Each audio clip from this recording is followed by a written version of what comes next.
It's an awfully nice day, but we're inside here. This is good. This is the Senior Theater Troupe's presentation of Jobs.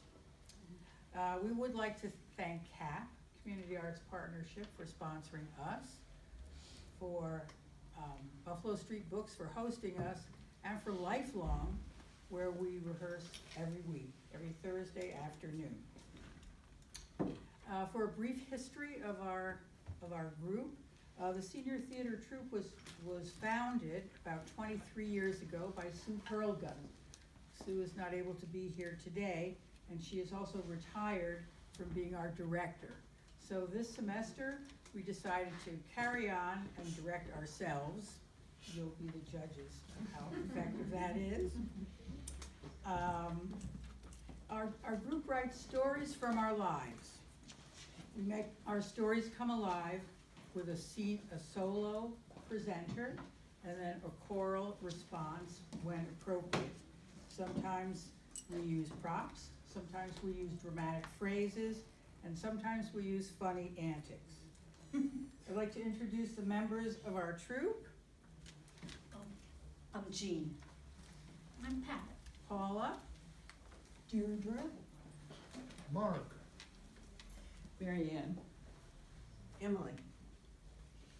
Okay, so now without further ado, please silence your cell phones, sit back, and enjoy our current presentation of Jobs.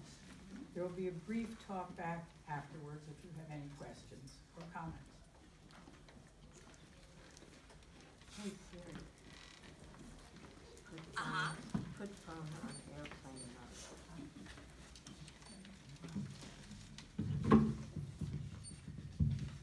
Hey Siri. Put phone on airplane mode. Okay, I turned airplane mode on. Sorry, guys.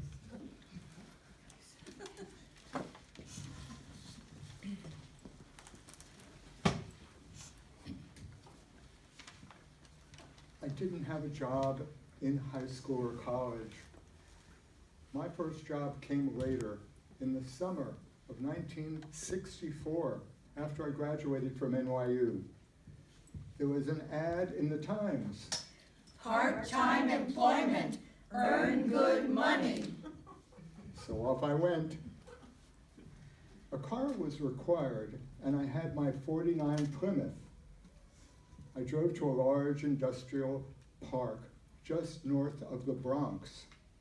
After negotiating a maze of factory buildings, I managed to find an outside stairway and the unpretentious door to Babyhood Industries. I paused in the parking lot and glanced in the car mirror, trying to figure out if I was making a mistake. I stood there in my bar mitzvah suit, It still fit you. maybe overdressed for that smoky parking lot. Inside the plane office, the secretary barely glanced at me as she ushered me into a small space where two guys in shirt sleeves were working their papers. One of them slid out of his chair to pump my hand and sit me down as he began an enthusiastic delivery of The spiel.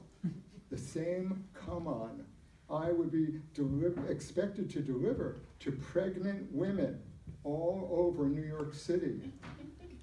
I listened attentively, wondering how they got the vital information about prospective customers. From doctors? I guess back in the 60s, privacy was not an issue. I would begin the spiel by saying every couple needed baby furniture. A crib. Bassinet. Dresser. Changing table. Playpen. This was a real deal. And you only had to pay a small amount each month. The baby furniture was high quality, Fully guaranteed for 5 years. and every customer received a money-back guarantee if not satisfied. And there was also a promotion from the company for 1 month only, a special discount. Before leaving the office, I practiced an upbeat version of the spiel. Then They signed me up as a salesman, gave me a list of names and addresses of pregnant women, and off I drove into the Bronx smog. Next day, I headed for Queens. After struggling to find a parking spot in an alternate side parking neighborhood, I climbed the stairs of a 5-story brick building within a housing cluster, hauling my heavy case of samples and free gifts. I stood in front of the first door on my first job, sweating in my bar mitzvah suit. I finally rang the bell and a 30-ish woman answered. Come in. Would you like a cup of coffee? She listened to the spiel and Shazam. I'll take one of everything. Just like that. Babyhood Industries paid my commission instantly, $125. I wondered if that woman was a setup to get me hooked on the job. Anyway, the rest of the story is rather short. After a celebratory lunch, I went out to 3 prospects, but no hits. The next day, I traipsed across the city to 8 prospects, even making it to Brooklyn, but no go.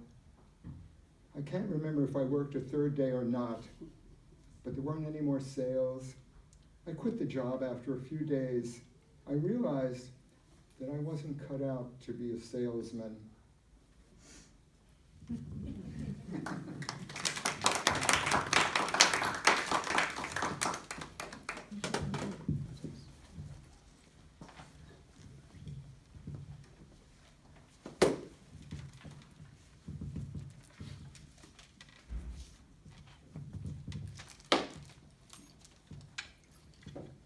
Why would someone want to kill me? My husband, Mark, thought my first full-time job could lead to that. We were studying for master's degrees at a school where tuition was high and there was no financial aid. To keep his draft deferment during the Vietnam War, Mark had to remain a full-time student. So when we ran out of money, I cut back to part-time classes and got a job. My job title was Statistician Assistant to the President. Very impressive. To qualify for this job, you had to have A college degree. Reading knowledge of 2 foreign languages. College level science. Typing and shorthand. not stated in the job requirements, but obvious at the interview and on the job, was that you had to be young and attractive. The pay was $100 a week, which is a good starting salary for a recent graduate with no real work experience. I was the assistant to the president of the Southwest Potash Corporation, one of several subsidiaries of the multinational American Metal Climax. AMAX. My office in Rockefeller Center was a windowless cube, at one side of which was the president's suite. My primary job was to compile statistics about the export of chemical fertilizers from every country in the world to every other country, and to generate monthly, quarterly, and annual reports. In the pre-computer, pre-internet world, that could take a lot of time. In addition, I was to handle phone calls, correspondence, and visitors for the president. On my first day, I was told that the miniskirt I was wearing was appropriate, and that when I escorted visitors to the president's office, I was to walk in front of them in such a way that they could Appreciate you. Mid-afternoon that day, there was great excitement in the personnel office down the hall. At bathroom breaks and at the water cooler, I learned that because minors in one of the Colorado subsidiaries had a much lower life expectancy due to conditions in the mines, Amex had generously decided to lower their retirement age by a few years. This was seen by all except me as a great act of corporate generosity. Why didn't they just make the mines safer? Next to my desk was a filing cabinet. On my second day at work, I was given the keys to this cabinet and told that it held Top secret information. I asked, if I have the keys, shouldn't I know what it's about so that I know who should have access to it? The higher-up told me that Amex secretly owned a company in Rhodesia whose white government had unilaterally declared independence from Great Britain in 1965. Because of this act of apartheid defiance, Rhodesia was an international outcast, and the US had imposed an embargo on trade with the company. But Amex was profiting from this hidden relationship, and the proof was sitting next to my desk. Everything about this job was depressing, except the fact that it was a job and paid well. I felt I was betraying everything I believed in by working there. At home that night, I sobbed. I knew we needed the money, but how much of my soul was I prepared to sell? Mark and I talked about it for hours, and in the morning I called and told them I wasn't coming back.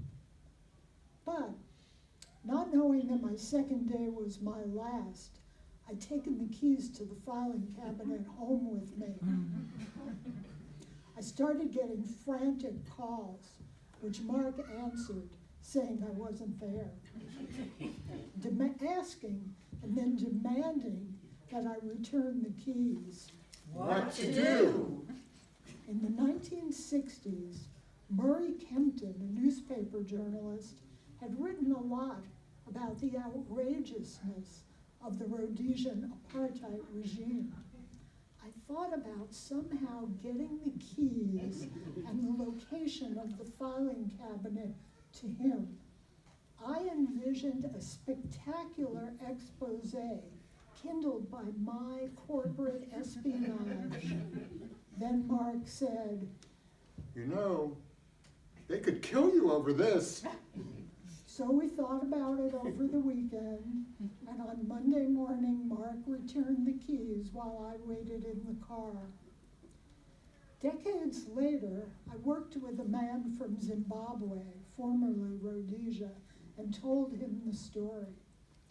Yes, he said, they might have killed you, but I've also questioned why they gave me the keys and the information on my second day at the job. Who would do that if they really had something to hide?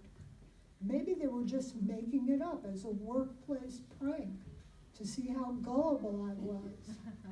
Then I think about those frantic phone calls, and I wonder.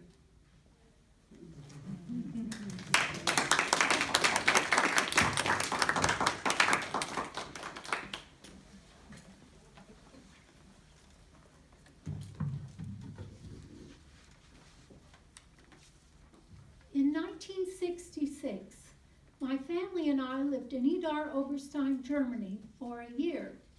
When I was 18 years old, my parents moved into housing on an American Army post close to that town while I went to college in the States. I went back home to Germany that summer and didn't know the neighbors. One of my first jobs was babysitting.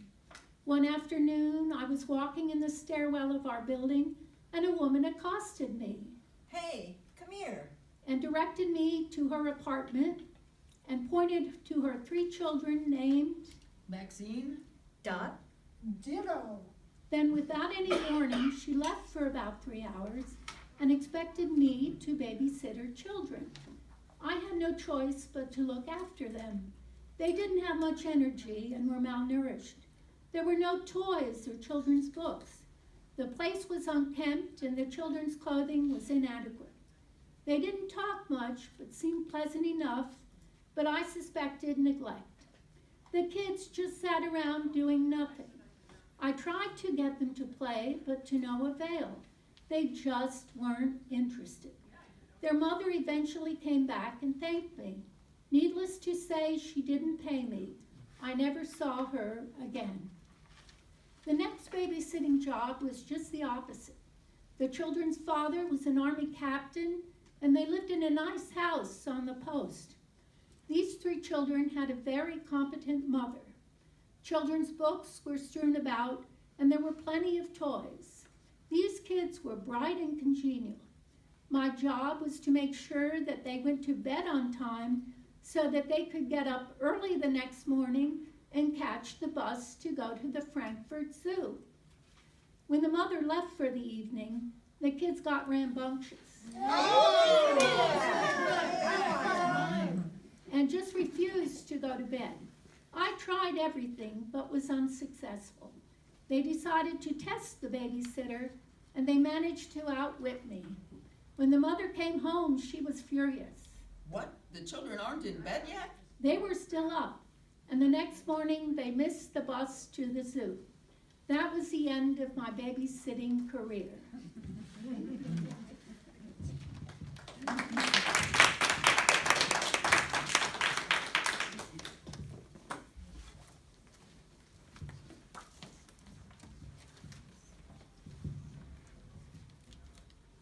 One spring, when I was in my early 40s and living in Lawrence, Kansas, I decided that I wanted to drive the bookmobile.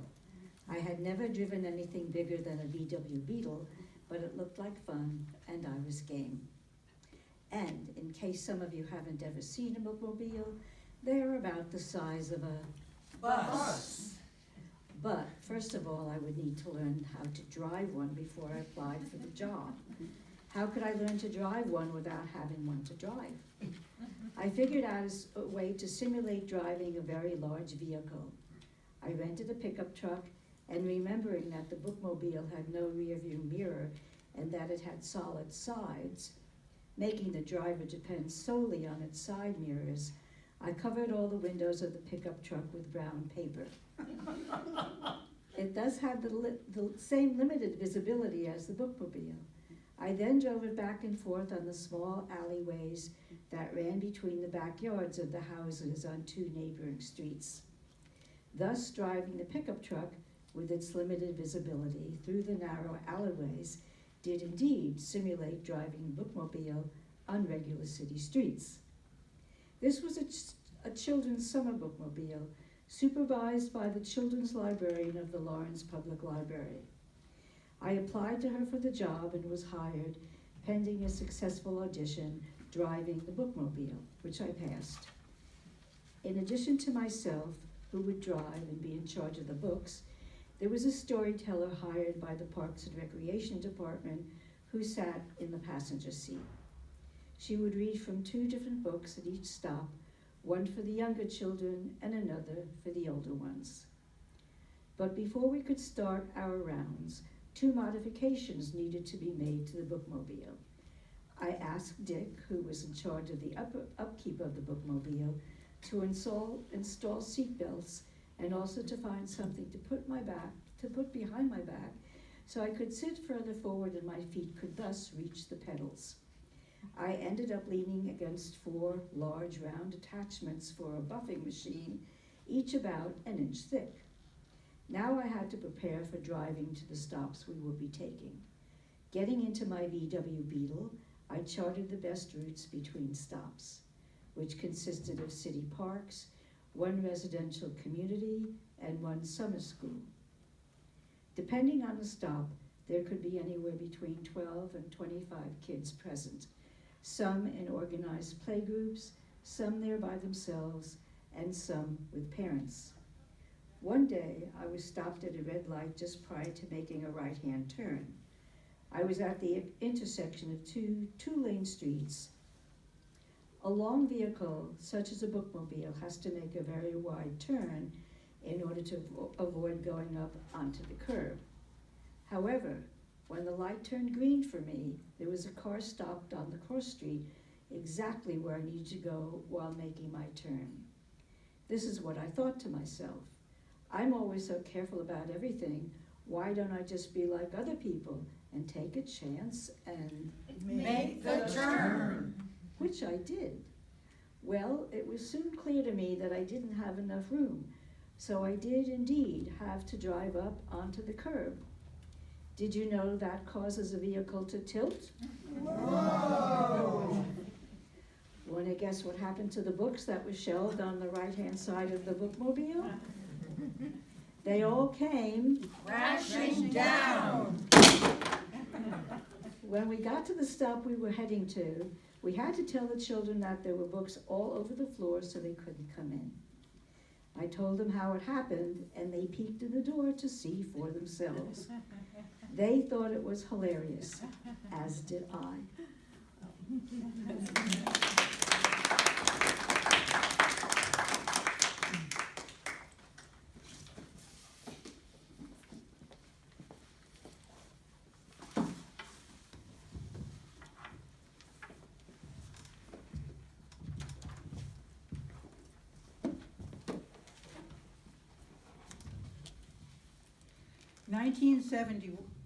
1971 was a tumultuous time for students and teachers due to the relentless war in Vietnam. Students were being expelled from school for wearing black protest armbands. Teachers were being censored or fired for wearing them to show their opposition to the war. I had just graduated from SUNY Albany, which, like many college campuses, had been an epicenter for demonstrations and marches in protest to the war. SUNY Albany had gained the reputation with some locals as a radical campus that catered to hippie demonstrators. No more! Peace now! Hippies go home! Hell no, we won't go! My first teaching job was in Cohoes, New York, a blue-collar manufacturing community near Albany. After having interviewed in several school districts, I was happy to land a full-time job. I was newly married and was paying the bills while my husband finished up his degree. You really needed this job. In New York State, attendance in school was taken very seriously. Each teacher kept a register, which logged daily attendance statistics that translated into state aid for each district. The code markings for the registers were complicated and color-coded. A D meant an excused tardy. UNX, unexcused absence. C for court appearance. TR for truant. K for medical needs. F for a school activity. O for detained in the office. And the codes went On and on. Each homeroom teacher was responsible for their register, which was turned into the principal's office at the end of the month and scrutinized to match office records. To new teachers, the register was considered our Bible, holier than the Grail, or our grade book.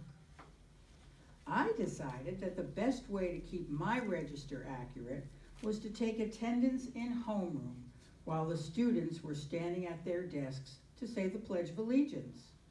I could identify them clearly, mark the absentees in the register, and be assured that my notations were accurate.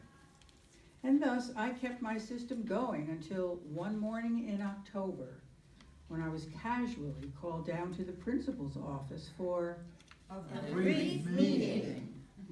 I checked in with the secretary, who gravely indicated that the principal was expecting me. I entered the room and he closed the door. He gestured to an empty chair. He sat behind his desk and sternly asked, So tell me why you don't say the Pledge of Allegiance with your students during homeroom. the Pledge of Allegiance? What? I was stunned. Yes, the Pledge of Allegiance. Are you some kind of commie radical who doesn't support the flag, our country? What? I'm only taking attendance, for the register. I can count the students better. Someone has reported that you are not pledging the flag with your students. Teachers are supposed to set an example for our students. I expect all my teachers to support the flag. I do. I will. I will say the Pledge of Allegiance in the future. Good. I left the room shaking. Who had reported me? A student? Nah, A teacher? probably. Paranoia set in. The next morning, at the sound of the intercom, I bolted upright from my desk, faced my students, and dramatically held my hand to my heart and loudly said, I pledge allegiance to the flag of the United States of America. and I repeated this each subsequent morning throughout the year. For several weeks, I noticed people would casually pass by my classroom during these announcements. The principal strolled by. A history teacher, who I suspected, peeked in and smiled. The head of the business department came in to ask me a question. After that, it was difficult to trust my colleagues, always suspecting them of betrayal. The principal never mentioned this incident again. I left for Boston the next year.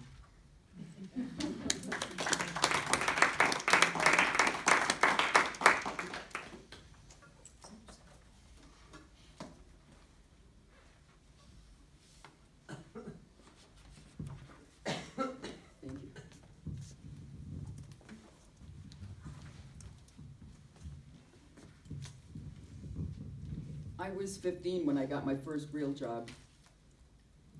More than just babysitting or selling the extra tomatoes from the garden to the neighbors. I don't recall how I got the job, but I imagine my mother Had a friend who had a friend, Who had a friend? and so on. I had to get working papers, the state's permission for a child to have a job, and a firm reminder that although I now had a job, at 15, I was definitely Not an adult. So there I was, Saturday morning, in a little storeroom, putting on a smock with Physicians Hospital embroidered over the pocket. I walked across the hall to the snack bar gift shop as it was about to open. Someone more experienced than I was making coffee and filling the condiment containers and setting out the donuts. She greeted me politely and began showing me around the tiny shop. I can see it almost as if I had been there yesterday. But only two things stand out in my memory. The cash register, which I expected to be very complicated, but which to my surprise was simple to operate, and the magnificent milkshake machine. Every teenager's dream. 20-cent milkshakes were second only to 10-cent coffee as bestsellers at our counter. I learned two important things that day. First, when a customer orders coffee, regular, he doesn't mean black like my father's coffee. He means With cream. what's regular in my family isn't regular in the rest of the world. And second, 3 times 35 is 105. For some reason, people buy cigarettes in packs of 3 packs at a time. In 1964, cigarettes cost 35 cents a pack, so 3 packs cost $1.05. I don't know why this trivial fact has stayed with me all these years, but once in a rare while, it comes in handy. My coworkers were older women who volunteered. I only worked weekend hours to fill a gap that the volunteers didn't want. My mother has suggested that the volunteers thought I was Bossy. It's probably true. I know my mother thought I was bossy. I meant well, but I was young and arrogant. I imagine I perceived these women as my peers, oblivious to their advantage of experience in life and at this job. To their credit, they never tried to correct me. They just ignored me and let me take orders when there was more than one customer at the counter. I worked till the end of summer when I went back to school. My Social Security statement says I made $111 that summer.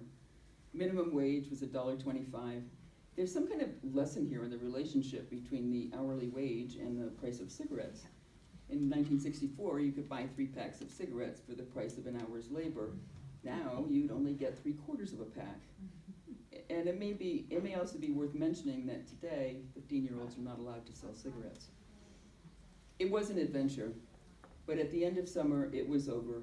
Next summer, I would be on to my next great adventure, working as a long-distance operator. Good morning, Miss Sumner, may I help you?